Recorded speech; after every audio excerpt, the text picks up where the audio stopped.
Nouvelle édition sur la télévision nationale. Bonsoir à tous, voici les titres de ce 20h. Ouverture ce mardi de la première session ordinaire de l'Assemblée nationale, une session consacrée entre autres au remplacement des députés ayant rejoint le nouveau gouvernement, mais aussi l'examen de la question de la réforme du système partisan. Le réseau africain d'économie sociale et solidaire œuvre pour le renforcement des compétences de ses membres. Un colloque sous-régional de 3 jours se tient dans ce sens à Cotonou.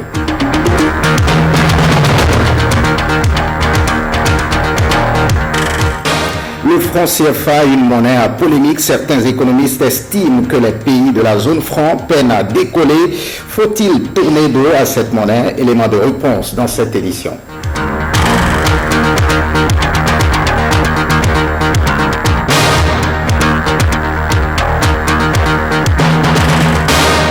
À nouveau, bonsoir, bienvenue si vous nous rejoignez. On prend la direction de Porto Novo. La première session ordinaire de l'Assemblée nationale s'est ouverte dans la matinée de ce mardi à Porto Novo. Une session consacrée, entre autres, au remplacement de plusieurs députés ayant rejoint le gouvernement, mais aussi à l'examen de la question de la réforme du système partisan. Le président de l'Assemblée nationale l'a rappelé dans le discours qu'il a prononcé à l'ouverture. On le suit.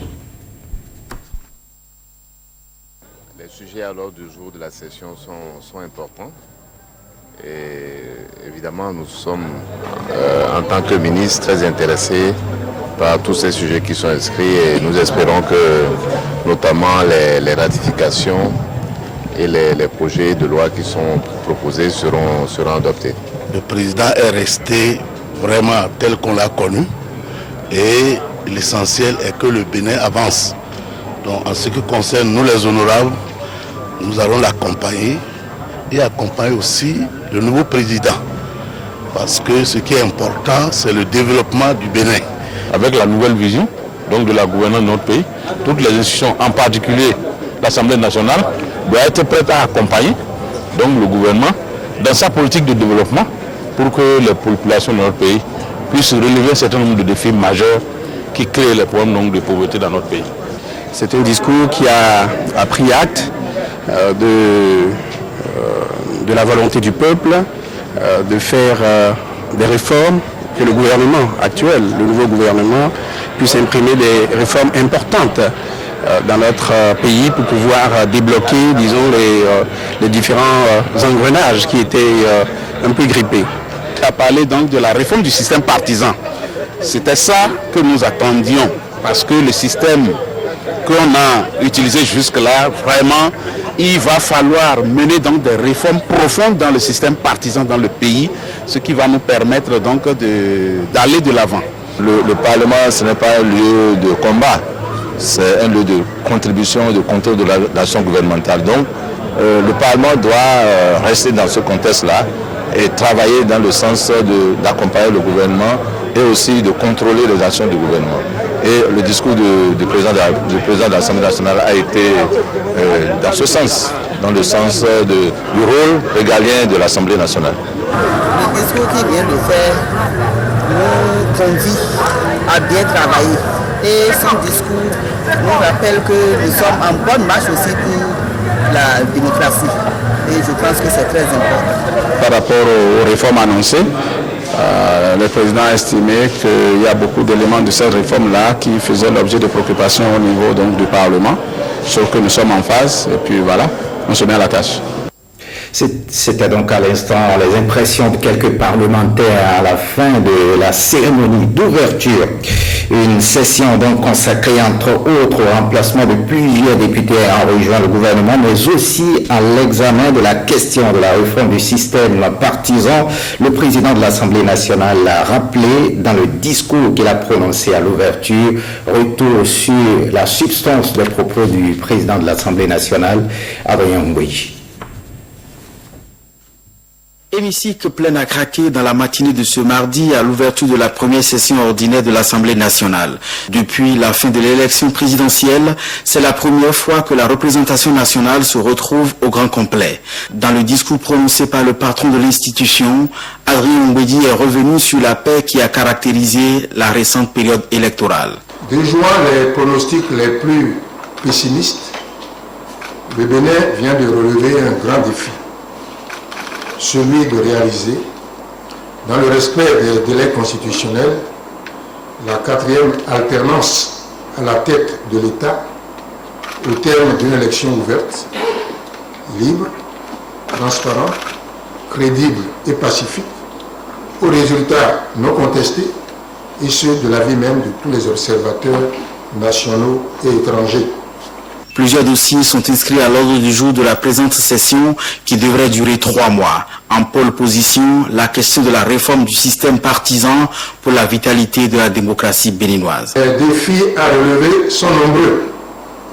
Ils ont essentiellement trait au délitement des valeurs morales et sociales, à la grande vulnérabilité de notre système partisan, à la réécriture de notre loi fondamentale, aux exigences nouvelles de l'état de droit, au chômage massif des jeunes, aux faibles performances de notre économie, à la nécessité de construire une administration de développement, à l'inadéquation du système éducatif, à l'insuffisance de la couverture médicale, à la montée en puissance de l'insécurité sous tous ces aspects, enfin à l'unité nationale mise à rude épreuve par une certaine forme de gouvernance.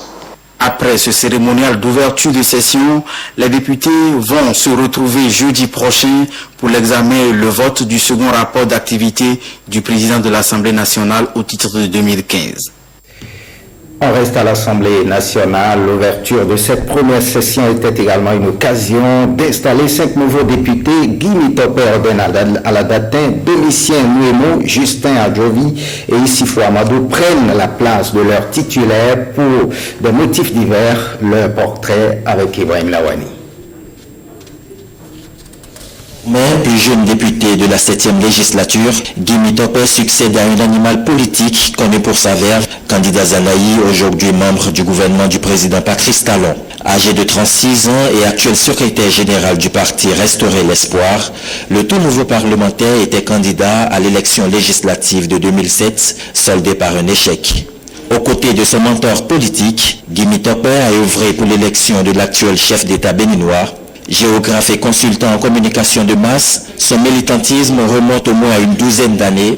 En 2004 déjà, Guy Mitope était président de la Fédération nationale des étudiants du Bénin. Suite à sa récente nomination et sa prise de fonction en tant que président de la commission de la CEDEAO, Marcel de Souza a créé un vide au Parlement. Son suppléant Justin Adjovi vient de le combler. Opérateur économique né en 1963, il était juste là le chef du 13e arrondissement de Cotonou, élu sur la liste FCBE.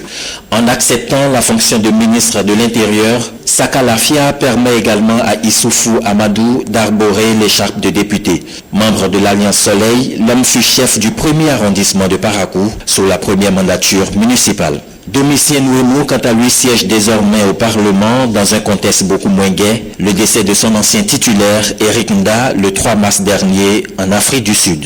Précédemment membre actif de la société civile avec plus de 25 ans d'engagement citoyen, Orden Aladatin révèle véritablement son caractère politique début 2014 avec la création du parti Alternative Citoyenne dont il est le secrétaire général. Juriste de formation, il est l'un des membres fondateurs du Centre Africa Obota. Les engagements citoyens et politiques de Orden Aladatin sont un peu similaires à ceux de Joseph Diobenou, actuel ministre de la Justice.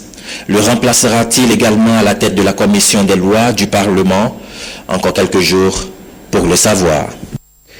Et on quitte Porto Novo pour la Haute Autorité de l'Audiovisuel et de la Communication. Le Centre européen d'appui électoral basé en Italie fait le bilan du processus électoral au Bénin. 2 représentants de la Fondation ont tenu ce lundi une séance de travail avec les conseillers de la HAC en présence de son président. Jérôme Mumbo pour les détails.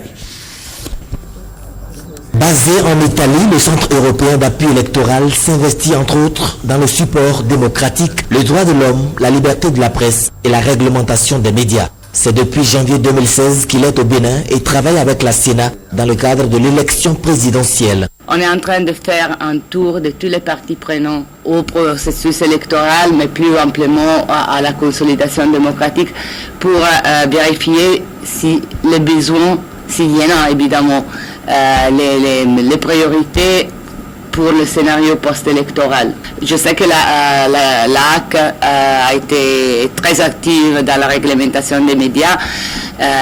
Évidemment, les élections se sont terminées, mais écoutez de votre part, quelles sont les priorités en termes aussi d'appui ou de soutien ou de coopération que vous avez envisagé ou vous souhaiterez avoir?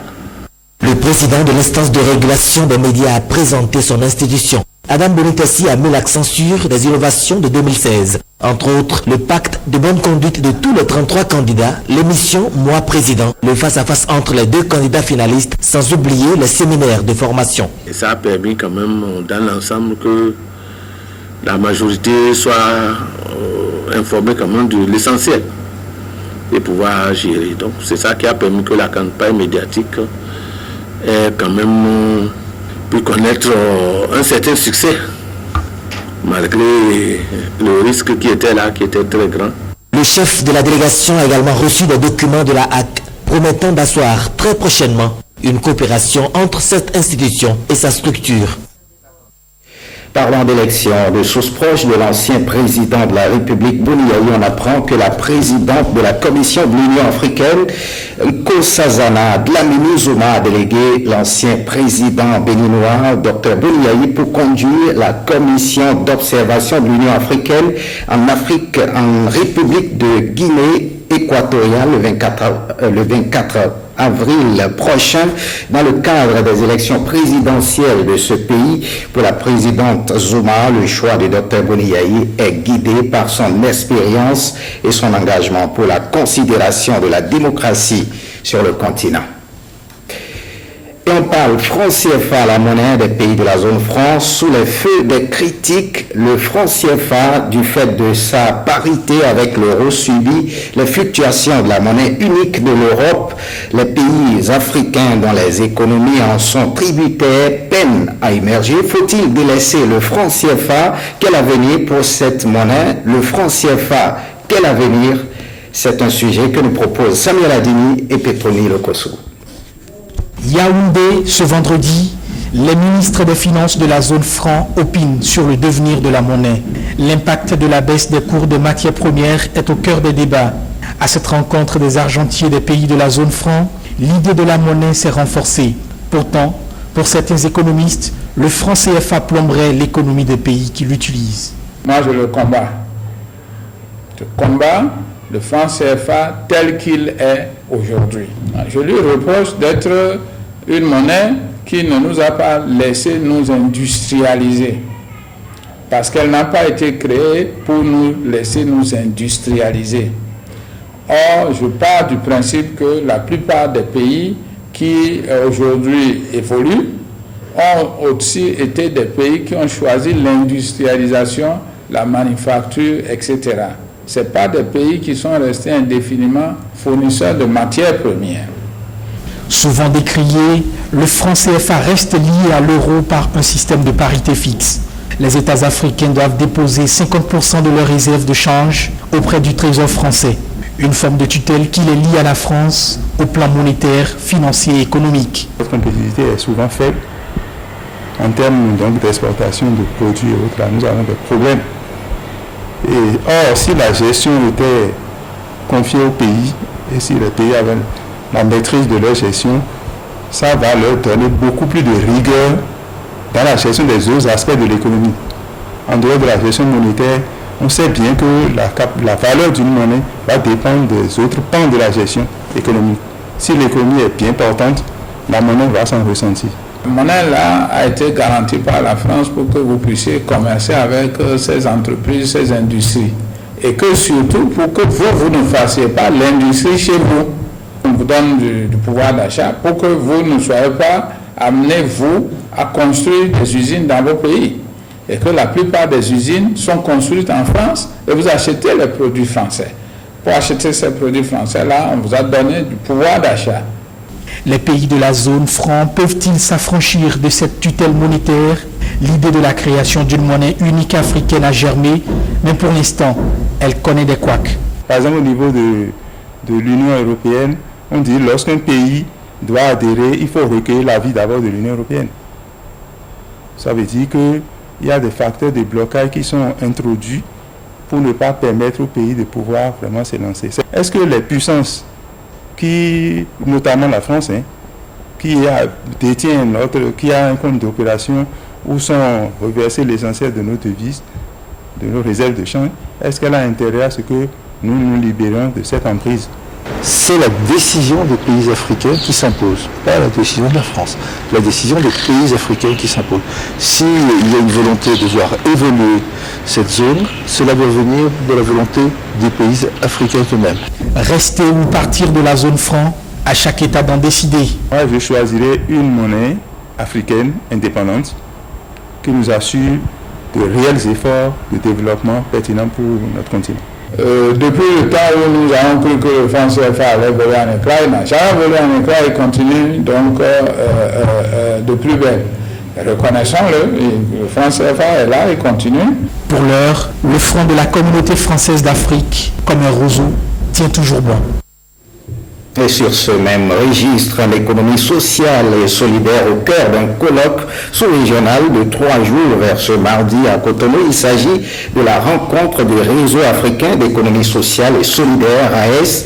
Thème principal de ce colloque, le renforcement des compétences du réseau national du RAES au service de la dynamique territoriale de l'économie sociale et solidaire. Jules Koueko, Ibrahim Lawani. Cotonou abrite pour la première fois une réunion des membres du réseau africain d'économie sociale et solidaire, RAES, depuis sa création en 2010. À cette rencontre sous-régionale qui réunit des participants du Bénin, de la Guinée-Conakry, du Togo et de la Côte d'Ivoire, les différentes interventions se sont focalisées sur l'importance de l'économie sociale et solidaire. On parle aujourd'hui d'économie sociale et solidaire pour faire référence aux associations et entreprises dont la finalité est davantage tournée vers le bien-être social et environnemental que la recherche du gain financier. Elle a contribué au cours de ces dernières décennies à réduire l'exclusion sociale provoquée par le chômage de masse en développant des organisations d'insertion par l'activité économique présente dans de nombreux secteurs d'activité.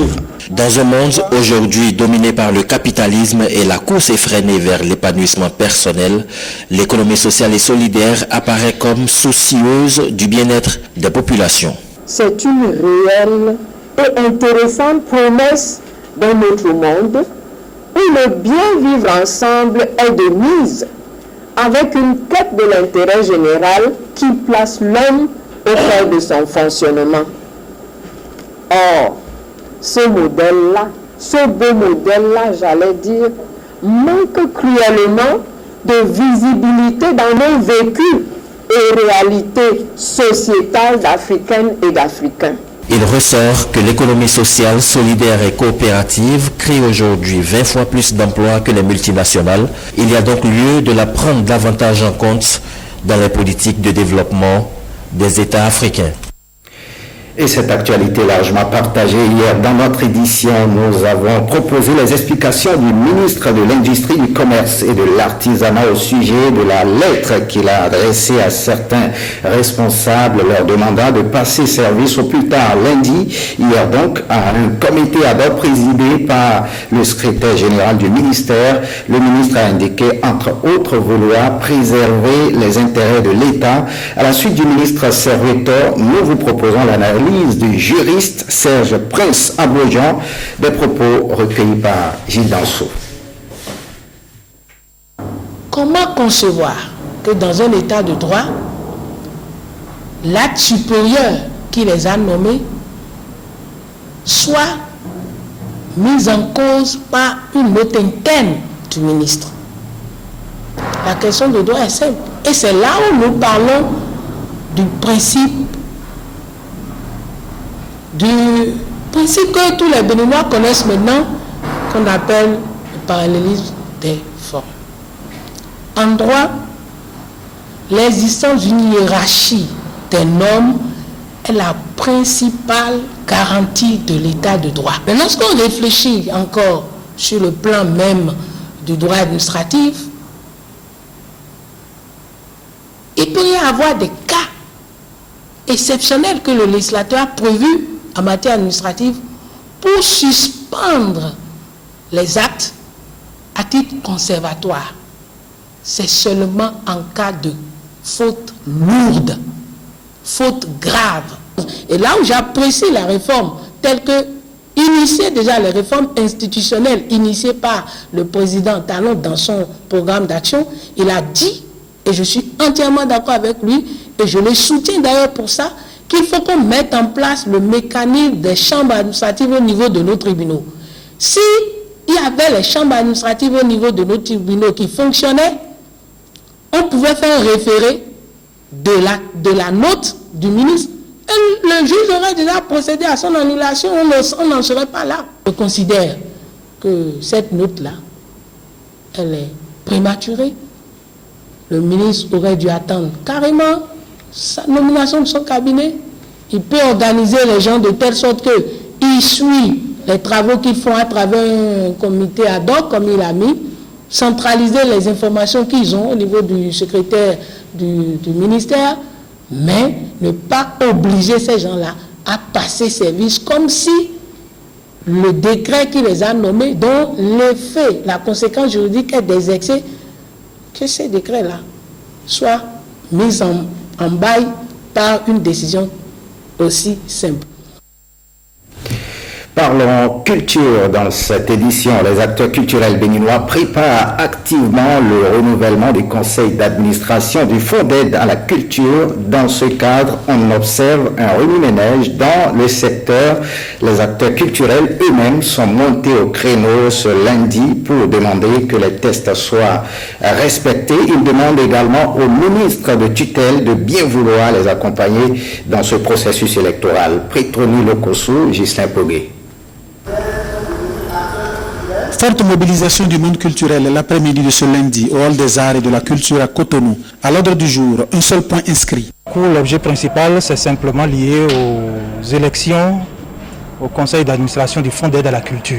Tout le monde sait aujourd'hui, notamment le monde culturel béninois, qu'il y a beaucoup de remous qui s'observent autour de ces élections-là. La sortie de cet après-midi réunit les acteurs culturels dans leur totalité, en assemblée générale, membres de fédérations ou pas. Une forte mobilisation pour affirmer et soutenir que pour l'organisation des élections des membres du conseil d'administration du Fonds d'aide à la culture, force doit rester à la loi. L'objectif, c'est de clarifier la situation et de faire connaître aux uns et aux autres que le secteur culturel béninois est régi par des textes. Et que dans tous les cas, chacun doit respecter les textes de la République. Et tant que le décret portant création, attribution, organisation et fonctionnement du Fonds d'aide à la culture, tant que ce décret ne comporte pas de vices, tant que ce décret ne comporte pas de dispositions illégales, eh bien, nous allons aux élections. Rien ne peut empêcher la tenue des élections à partir du 18 avril prochain. C'est ce que nous sommes en train de réaffirmer. Il réaffirme aussi les acteurs culturels réunis ce lundi leur souhait de voir l'autorité de tutelle accompagner le processus de désignation des membres devant siéger au conseil d'administration du Fonds d'aide à la culture, un fonds qui selon eux est d'un apport précieux pour la production de leurs œuvres. Un peu de sourire dans cette édition. La Loterie nationale du Bénin a procédé ce mardi à la remise de chèques aux 4 heureux gagnants du pari mutuel urbain PMU. La cérémonie s'est déroulée à Papa La Substance avec Wisdom Dibla et Ibrahim Lawani. Voici les 4 nouveaux gagnants du pari mutuel urbain de la Loterie nationale du Bénin. Ils empochent chacun plus de 5 millions de francs CFA. Je ne m'y attendais pas. J'ai déjà fait près de 24 ans de PMU. Et je ne sais pas que c'est le moment indiqué et c'est arrivé. Donc je suis vraiment ravi, je suis dans la joie. Avec le PMU, Satireli, mise en jeu les derniers mardis du mois et son jackpot du vendredi, c'est la distribution des millions aux populations sans distinction de race, de sexe, de convictions religieuses et de catégories socio-professionnelles. Et même les bénéfices qui sont faits par la Loterie nationale du Bénin servent à réaliser dans tout le Bénin le financement des investissements à caractère social, culturel et sportif. Donc la Loterie nationale du Bénin, avec la Loterie nationale du Bénin, tout le monde est gagnant. La Loterie nationale du Bénin invite les populations béninoises à participer aux différents jeux qu'elle met sur le marché. Et on finit par ces images de Kung Fu, le passage de grade des pratiquants de Kung Fu donne lieu à des démonstrations et des combats corps à corps dans plusieurs disciplines. Il faut faire des épreuves à main nue et avec armes blanches. Jocelyne Senaro et Bruno Rotepo ont assisté à une de ces séances de passage de grade. Regardez.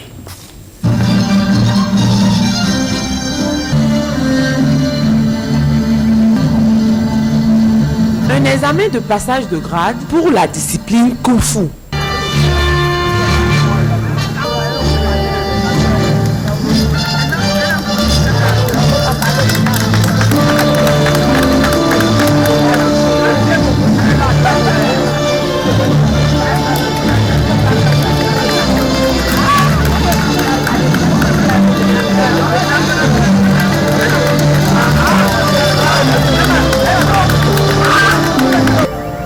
Initiative de Boniface Bossoupe, en partenariat avec le Centre culturel chinois, cette compétition de techniques avancées a permis à 17 participants de la discipline d'aspirer à la ceinture noire comme dans les autres arts martiaux.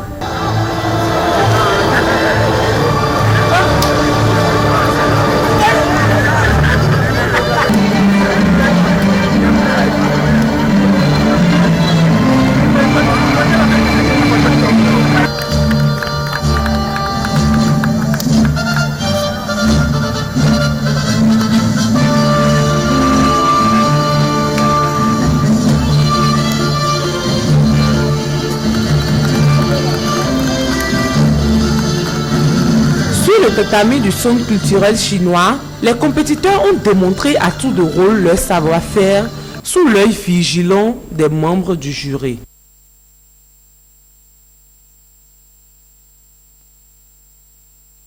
C'est une discipline nouvelle, au rang des arts martiaux.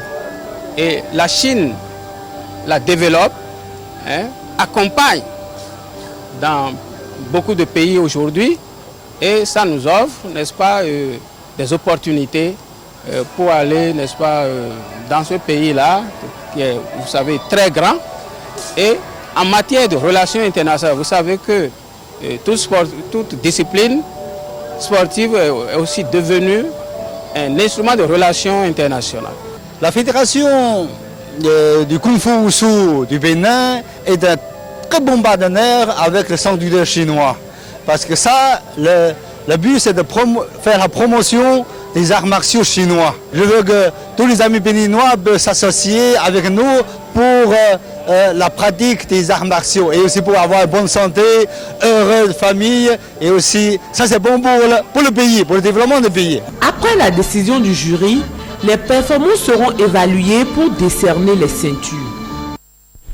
Voilà ces belles images de Kung Fu. Les 13 membres de l'ODEM 7e mandature ont été installés cet après-midi à Cotonou. Notre confrère Guy Constant Eroumi est réélu à la tête du nouveau bureau. Nous y reviendrons dans nos prochaines éditions.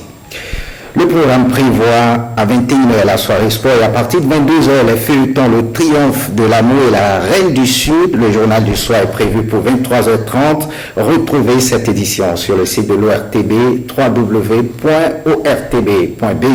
Merci de votre fidélité, notamment à vous tous qui nous regardez à Petit Paris. C'est à Bérouboué dans le Nord Bénin. Merci et bonne suite des programmes sur la télévision nationale.